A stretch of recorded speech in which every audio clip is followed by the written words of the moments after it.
Polisi menetapkan Radit Ardiansyah sebagai tersangka dalam kasus tewasnya Nimade Fani Radia Puspa Nitra, 19 tahun, di Pantai Nipah, Desa Malaka, Kecamatan Pemenang, Lombok Utara.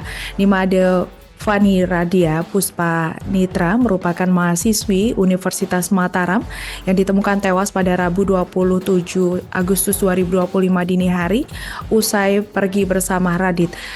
Kasat Reskrim Polres Lombok Utara menyampaikan peristiwa ini bermula saat korban dan tersangka pergi untuk menikmati matahari tenggelam di pantai pasir putih tersebut. Untuk informasi selengkapnya akan disampaikan wartawan kami yang telah terhubung dari Tribun Lombok, Wawan Sugandika. Rekan Wawan, silakan laporan Anda. Baik, terima kasih rekan Alinda di studio.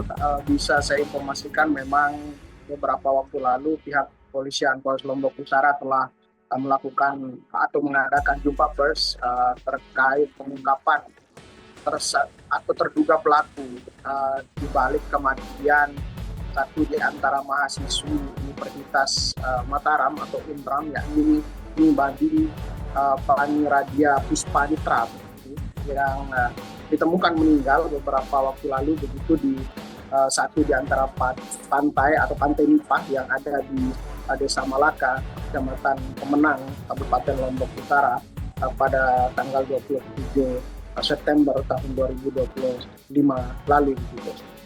Bisa saya informasikan Alinda di studio, pengungkapan terduga pelaku ini cukup menghebohkan masyarakat yang ada di Nusa Tenggara Barat dikarenakan pada awalnya begitu terduga pelaku atau yang bernama Radit ini yang kini ditetapkan sebagai tersangka begitu sempat mengaku begitu sebagai korban begal di pantai tersebut.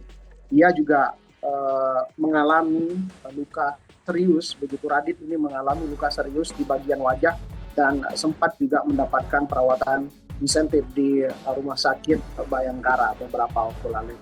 Namun belakangan hasil penyelidikan polisi mengungkap bahwa peristiwa penganiayaan berujung tewasnya mahasiswi Universitas Mataram yang akrab disebut Fani itu bukan karena dibegal. Pasalnya ada beberapa kejanggalan yang ditemukan polisi saat proses penyidikan berlangsung.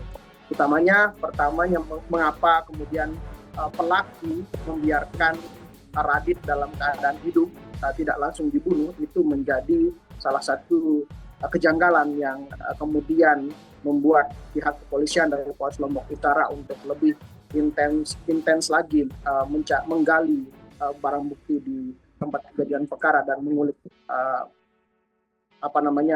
mencari barang bukti di lainnya.